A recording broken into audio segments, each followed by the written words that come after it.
नमस्कार, अग्निपथ देख रहे हैं आप और मैं हूं आपके साथ राखी। अमेरिका के राष्ट्रपति डोनाल्ड ट्रंप के मनमाने टैरिफ से दुनिया में मची उथल-पुथल के बीच चीन ने न केवल अपनी सैन्य ताकत दिखाई है बल्कि अपनी कूटनीतिक शक्ति का भी प्रदर्शन किया। शी जिनपिंग ने यानी चीन ने 80वें विजय दिवस पर परेड के जरिए कई अत्याधुनिक हथियारों को पहली बार प्रदर्शित कर अपना दम दिखाया है। इस परेड में राष्ट्रपति पुतिन और उत्तर कोरिया के supreme leader Kim Jong Un की दोस्ती चर्चा का विषय बनी। दोनों नेताओं ने एक ही गाड़ी से यात्रा की और उनकी द्विपक्षीय वार्ता को निजी रखा गया। चीन ने अपनी कूटनीतिक शक्ति प्रदर्शन में पुतिन और किम समेत 26 देशों के नेता बतौर अतिथि समारोह में शामिल हुए। इस मौके पर चीनी राष्ट्रपति शी जिनपिंग ने कहा कि दुनिया को शांति और युद्ध में से एक का चुनाव करना होगा। भारत के पड़ोसी देशों पाकिस्तान के प्रधानमंत्री शहबाज शरीफ, नेपाल के प्रधानमंत्री केपी शर्मा ओली और मालदीव के राष्ट्रपति मोहम्मद मोइजू ने भी भाग लिया। चीन में भारत के राजदूत प्रदीप कुमार रावत भी शामिल हुए, जबकि जापान और दक्षिण कोरिया के अलावा अमेरिका और यूरोपीय संघ के नेताओं ने समारोह से दूरी बनाए रखी, यानी इस समारोह से पश्चिमी देश दूर रहे। यही वजह है कि अमेरिकी राष्ट्रपति डोनाल्ड ट्रंप का मानना है कि Kim Jong Un, Vladimir Putin और शी जिनपिंग अमेरिका के खिलाफ साजिश रच रहे हैं। अमेरिका दुनिया का सबसे ताकतवर मुल्क है, जाहिर सी बात है कि इसमें कोई दो राय नहीं है, लेकिन अमेरिका की बादशाहत को अब एशियन मुल्क चीन चुनौती देता दिख रहा है। चीन मानता है कि वो दिन दूर नहीं जब वो तरक्की के मामले में अमेरिका को पीछे छोड़ देंगे, लेकिन इसमें चीन के अलावा रूस, भारत और अन्य देशों की क्या भूमिका होगी, ये बड़ा सवाल है। उधर शंघाई सहयोग संगठन शिखर सम्मेलन के नतीजों से कहीं ज्यादा उसमें शिरकत करने के लिए चीन जाने का प्रधानमंत्री नरेंद्र मोदी का फैसला सरकार की ओर से विदेश नीति के रुख में बदलाव का स्पष्ट संदेश है। और इस बीच मोदी, शी जिनपिंग और रूस के राष्ट्रपति व्लादिमीर पुतिन के बीच सौहार्दपूर्ण माहौल वाली तस्वीरों ने निष्क्रिय रूस भारत चीन त्रिपक्षीय वार्ता की यादें ताजा कर दी हैं। चीन और भारत के दोनों नेताओं ने विश्व व्यापार को स्थिर करने के लिए सीधी उड़ानों, वीजा सुविधा और आर्थिक रिश्तों की बहाली को भी हरी झंडी दी है। जहां मोदी ने आपसी विश्वास, सम्मान और संवेदनशीलता के आधार पर संबंधों को आगे बढ़ाने की प्रतिबद्धता जताई है, वहीं ड्रैगन चीन और भारत को एक साथ आने का आह्वान किया है। एक साल पहले एक ऐसी मिलनसारता की कल्पना भी नहीं की जा सकती थी और ये साफ है कि ये कुछ हद तक अमेरिका द्वारा भारत पर टैरिफ और प्रतिबंध लगाने के कदमों और ट्रंप प्रशासन के इरादों के प्रति नई दिल्ली के अविश्वास के कारण हुआ है। और इसने मोदी और उनके प्रतिनिधिमंडल को फिलहाल चीन की उन कार्रवाइयों को लेकर भारत की कुछ चिंताओं को दरकिनार करने का मौका दिया, जिनमें ऑपरेशन सिंदूर के दौरान पाकिस्तान को उसका समर्थन, संयुक्त राष्ट्र सुरक्षा परिषद में सुधारों और एनएसजी की सदस्यता से संबंधित भारत के कदमों में अड़ंगा और पाकिस्तान स्थित आतंकवादियों को नौमित करने पर रोक शामिल है। देखिए, जाहिर सी बात है, यदि चाइना आज एक शक्ति प्रदर्शन की बात कर रहा है और उसने एक जो परेड, एक कहते हैं ना कि एक ऐसी परेड जिसमें उसने सारे हथियारों को सामने रखा, परमाणु हथियारों की पूरी एक झलक दिखाई गई है, जो एक बड़ा संदेश देती है। और सबसे बड़ा कारण ये भी हो सकता है कि कहीं ना कहीं इस चीज़ को समझने की ज़रूरत है कि भारत के रिश्तों में जिस तरीके से चीन आया, प्राइम मिनिस्टर नरेंद्र मोदी का वहाँ जाना हुआ, क्यों ट्रंप के साथ थोड़ी सी तल्खी हुई, क्यों अमेरिका के साथ संबंधों में खटास आई, ये हम सब जानते हैं।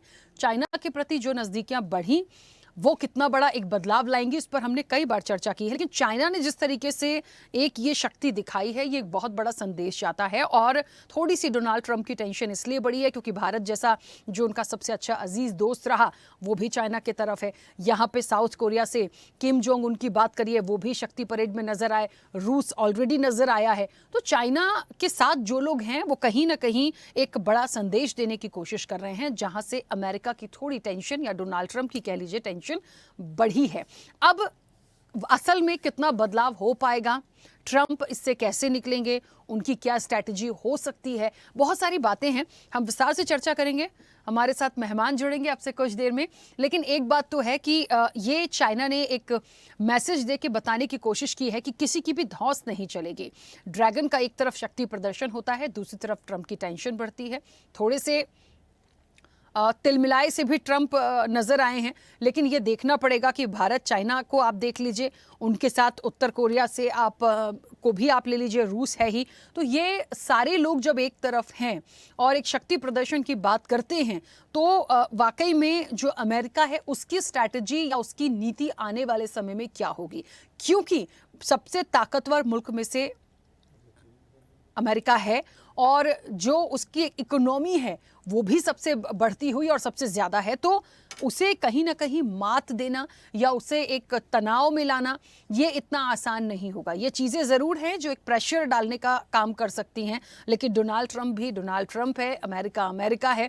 वो कैसे इन चीज़ों से पार पाएगा, कैसे निकलेगा, उसकी क्या रणनीति हो सकती है, वो किस किस पर भारी पड़ सकती है, तो बहुत सारी बातें हैं इसके पीछे जिसे समझने की ज़रूरत है। और सबसे महत्वपूर्ण बात यह भी है यहाँ पर देखिए कि थोड़े से डोनाल्ड ट्रंप क्यों नाराज हुए, क्योंकि इसे चीन, रूस और उत्तर कोरिया की वो साजिश मानते हैं। डोनाल्ड ट्रंप को ये लगता है कि जिस तरीके से ये चीज़ें हुई हैं उसमें समझना पड़ेगा कि आखिरकार ये चीज़ें एक प्लान के तहत की जा रही हैं।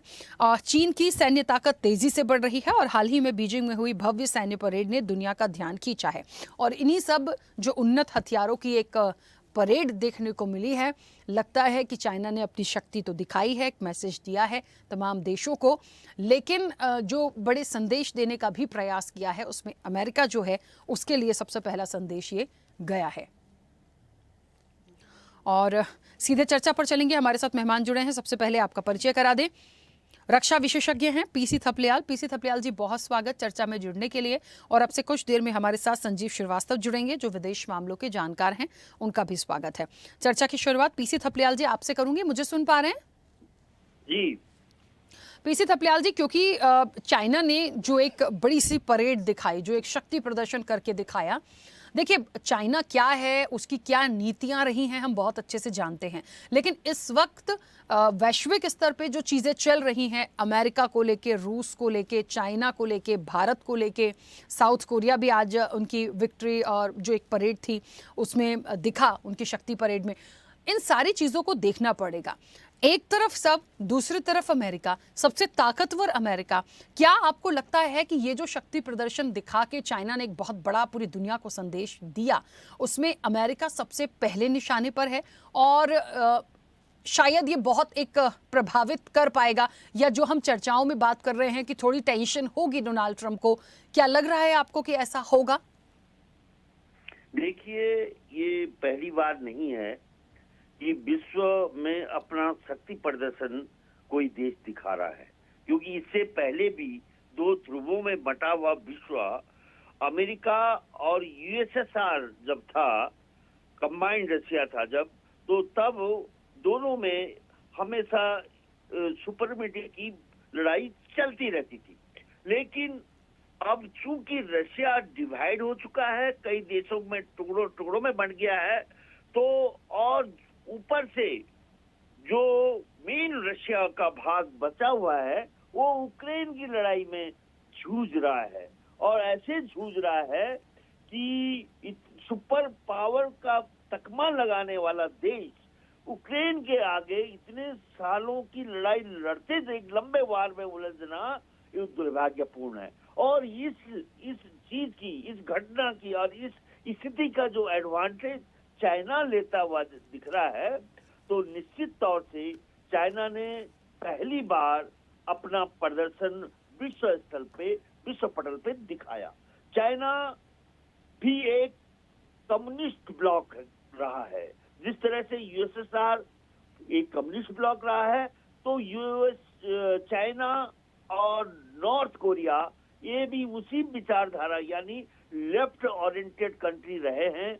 इनकी विकास की नींव वामपंथी विचार यानी कार्ल मार्क्स की थ्योरी पे डिपेंड रही है।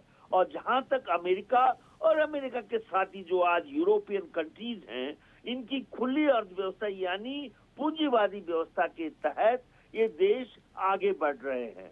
अब इन दोनों में जो ये स्थिति आज नजर आ रही है, ये सब कह रहे हैं कि साहब चाइना ने अपने जो उसका 80th जो उसकी विक्ट्री दिवस के रूप में सेलिब्रेट किया, वो सेलिब्रेशन ट्रंप को आंखें दिखाना, और ये चीजें हम भारतीय राजनीति में तो समझ सकते हैं, लेकिन वो ताकतवर है, उसने अपना जो रिसर्च की है, जो इन्वेंट्री बढ़ाई है अपने आर्म्स की, वो निश्चित रूप से उसके हार्ड एफर्ट्स हैं। हमने पहले भी देखा था, पहले भी हम कहते रहे हैं कि चाइना बहुत आगे बढ़ते हुए नजर आ रहा है आर्म फोर्सेस के मामले में।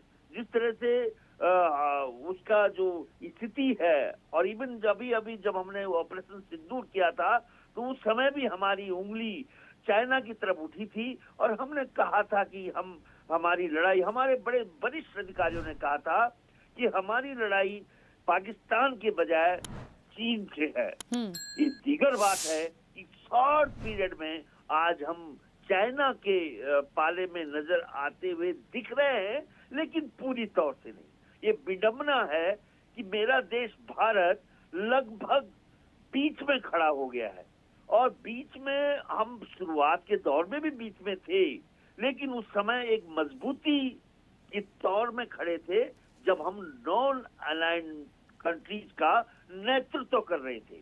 जब दो ध्रुव विश्व में थे तो भारत नॉन अलाइंड कंट्रीज का नेतृत्व कर रहा था। उसमें बहुत सारे देश थे और वो अपने विजन के मुताबिक, अपनी जो उनका नीतियां थी उसके मुताबिक, अपनी साइंटिस्ट विचारधारा के मुताबिक वे आगे बढ़े और प्रगति के रास्ते में आज जो हमें दिखाई दे रहा है उसी की देन है। लेकिन आज नॉन अलाइनमेंट कंट्रीज का जो ब्लॉक है वो ध्वस्त हो चुका है। आज वो देश नहीं बचे हैं जिन देशों ने ये स्टैंड लिया था नॉन अलाइंड कंट्रीज का। उस समय जवाहरलाल नेहरू को विश्व में अप्रिशिएट किया गया था कि उन्होंने नॉन अलाइंड कंट्रीज का बखूबी से ये बड़ी योग्यता के साथ नेतृत्व किया था, और जो ये शक्तिशाली देश थे, इन शक्तिशाली देशों को समय समय पर चुनौती भी उन्होंने दी है और उनको भयभीत भी किया है, बिना आर्म की वो ताकत जो उनके पास थी। लेकिन आज हमें समझना होगा, हमें अपने इतिहास पे जाना होगा, और हमें इतिहास में जाते हुए अपनी जो स्थिति है कि हमें किस डायरेक्शन में जाना है, भारत की दिशा क्या होगी, ये अभी तय। ऐसा लगता है कि हम थोड़ा कंफ्यूज नजर आ रहे हैं। हमारी विदेश नीति नहीं समझ पा रही है कि हम इधर जाएं कि उधर जाएं। जहां तक हमारा जो नेचुरल फ्रीक्वेंसी है, वो जहां हमारे पूंजीवादी व्यवस्था के तहत मैच करती हैं, उस तरफ हमारा जो एक मतभेद ट्रंप के साथ हो गया है, उस मतभेद को किस तरह से हम हैंडल करें, किस तरह से उस उलझे हुए मुद्दों को हम सुलझाएं, ये एक बड़ी चुनौती हमारे देश के नेतृत्व के पास है। और शायद है इसमें हम निश्चित रूप से कामयाब होंगे, क्योंकि पूरी ताकत झोंकी हुई हमने समझ लिया है कि हम कहीं ना कहीं दिशा भटकते हुए नजर आ रहे हैं। क्योंकि अभी आपने देखा होगा कि जो चीन की विक्ट्री हुई, उसमें जो देश शामिल थे, 10 देश उसमें शामिल थे, उसमें भारत का केवल राजदूत शामिल था। हमारा जो सीनियर नेतृत्व था, जो राष्ट्रीय नेतृत्व था, वो उसमें नहीं शामिल था। तो यानी ये कहने का मतलब है मेरा कि हम ये भी नहीं आइडेंटिफाई कर सकते कि हम इस ब्लॉक के साथ हैं, क्योंकि जो नया ब्लॉक डेवलप कर रहा है चाइना, ये बहुत ही खतरनाक है। और खतरनाक इसलिए है कि इमीडिएटली हमारे पड़ोस में है। हमारे पड़ोस में, यानी पड़ोस जब ताकतवर होता है, पड़ोसी ताकतवर होता है, निश्चित रूप से चिंताएं बढ़ती हैं, और वो चिंताएं हमें निश्चित रूप से हमारे माथे में चिंताओं की लकीरें आनी चाहिए, क्योंकि हमारा देश में एक ऐसा ब्लॉक डेवलप हो रहा है जिस ब्लॉक के साथ पाकिस्तान भी खड़ा हुआ दिखा है। उनका प्राइम मिनिस्टर वहां पे, mister Sharif was sharing the dash with these people, वो वहां पे मौजूद था। और ये जो चिंता है, क्योंकि हम देख रहे हैं कि हमारा जो पड़ोसी दुश्मन है पाकिस्तान, जो आतंकवाद की मदर है, जननी है, जिसके साथ हमारा समय समय पर कॉन्फ्लिक्ट होती रहती है, वो आज इधर भी शामिल है और उधर वो एडवांटेजेस स्थिति जो ट्रंप पाकिस्तान में देख रहा है, वो उसके साथ भी दिखाई देता है। तो ये जो चीज है, इस पाकिस्तान ने अपने दोनों तरफ जो इक्वेशन मैच करने में सफलता हासिल की है, और हम दोनों तरफ अपनी इक्वेशन को नहीं बना पा रहे हैं।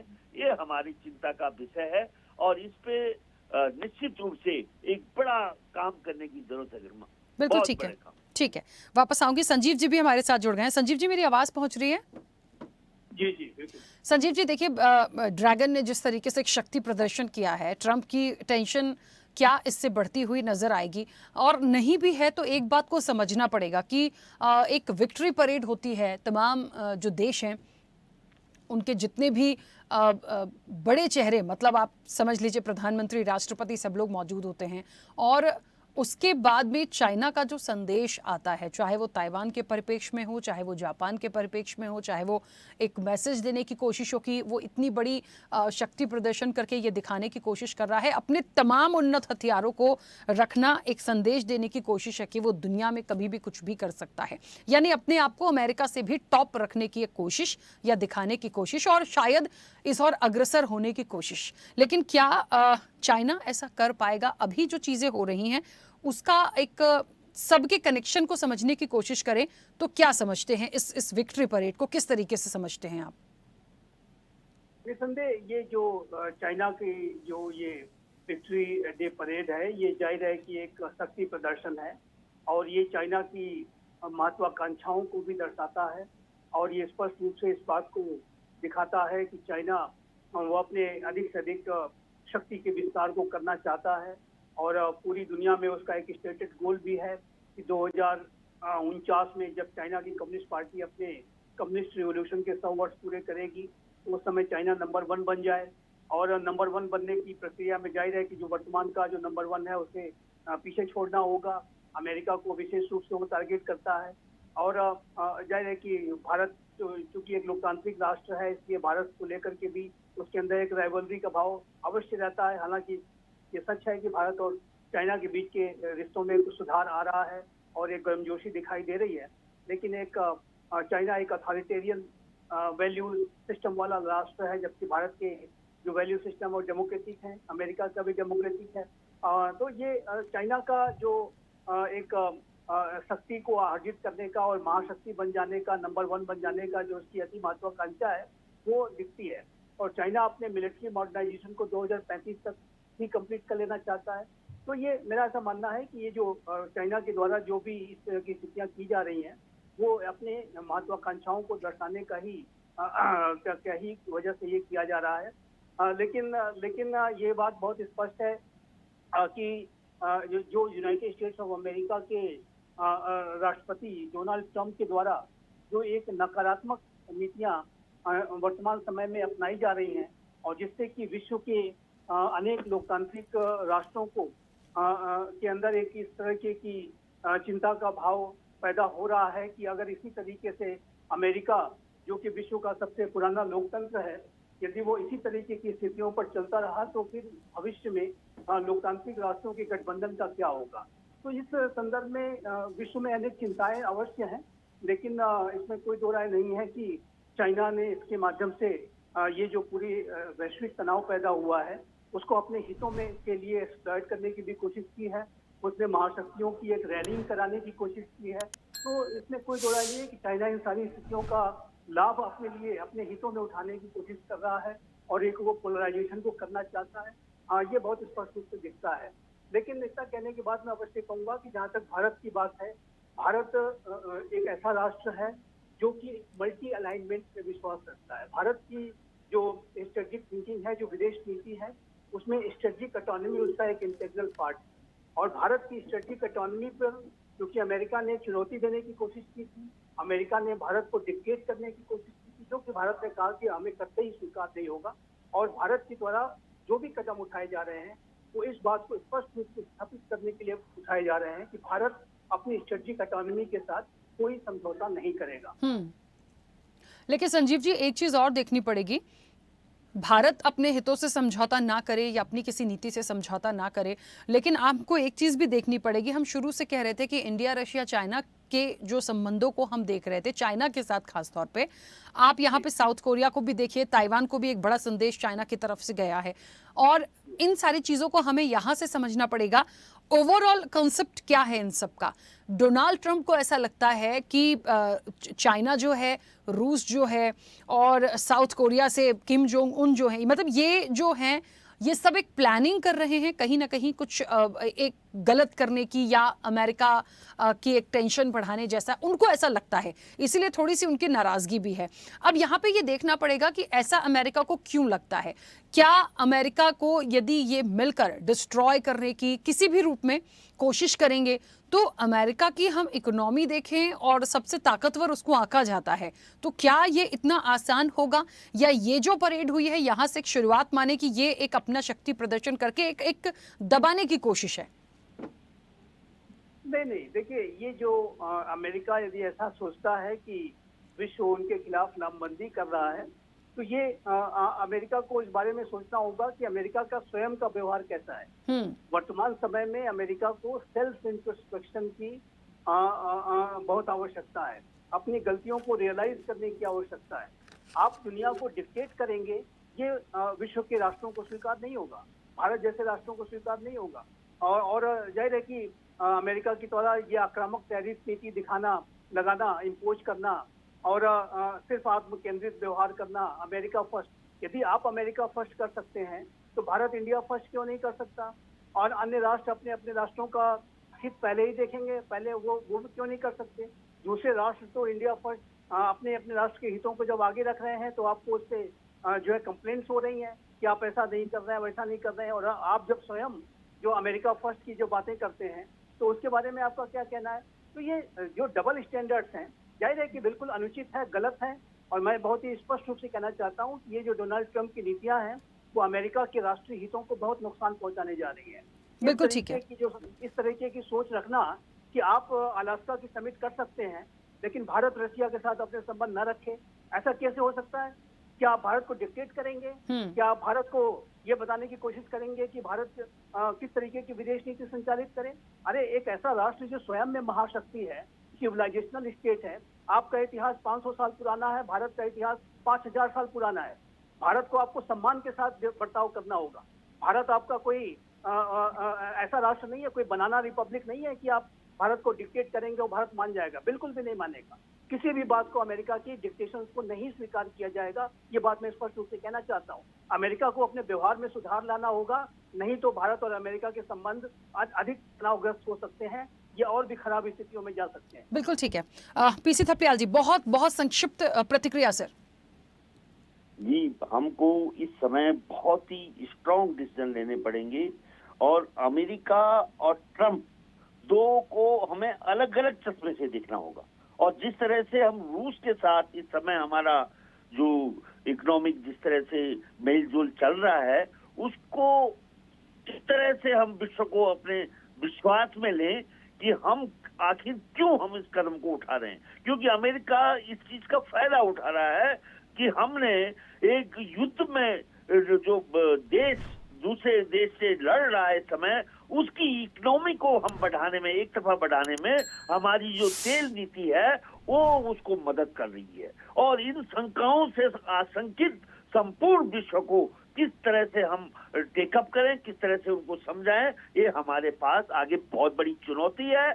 और जहां तक चाइना हमारा कभी भी एक विश्वसनीय मित्र नहीं रहा है, उसके साथ किस तरह का व्यवहार करें, किस तरह से आगे बढ़े, किस तरह से इस करवट लेती हुई दुनिया में अपना स्थान तय करें, ये सबसे महत्वपूर्ण भारत के लिए होगा और बहुत ही चुनौतीपूर्ण समय हमारे आगे खड़ा है। बिल्कुल ठीक है। चलिए, समय भी हो गया। आप दोनों मेहमानों का बहुत शुक्रिया इस चर्चा में जुड़ने के लिए। तो देखिए, ड्रैगन का शक्ति प्रदर्शन, ट्रंप की बढ़ी टेंशन, देखिए डोनाल्ड ट्रंप और अमेरिका, इन दोनों को अलग अलग समझना पड़ेगा, क्योंकि डोनाल्ड ट्रंप जैसे हैं वैसा हमेशा अमेरिका नहीं हो सकता। अभी जिम्मेदारी संभाल रहे हैं और अपनी, हमेशा कहते हैं अमेरिका फर्स्ट की पॉलिसी पर चलते हैं, तो ऐसी दूसरे जो देश हैं वो भी प्राथमिकता अपनी पॉलिसीज को पहले देंगे। तो यदि डोनाल्ड ट्रंप पहले खुद में बदलाव करें, उसके बाद उनको ऐसा लगना चाहिए कि बाकी के जो देश हैं वो मिलकर शक्ति प्रदर्शन करके एक साजिश रच रहे हैं, ऐसा बिल्कुल भी नहीं है। लेकिन रही बात भारत के स्टैंड की, तो हाँ, भारत जिन चीजों को लेकर आगे बढ़ रहा है वो अपने आप में सक्षम है,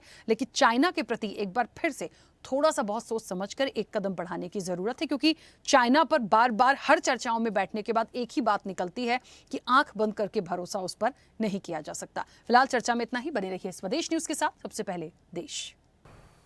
ऐसे ही वीडियोस के लिए लाइक करें, शेयर करें, फॉलो करें YouTube पर जाकर सब्सक्राइब कर बेल आइकन दबाना ना भूलें और ताजा अपडेट्स के लिए स्वदेशलाइव.com पर जरूर जाएं।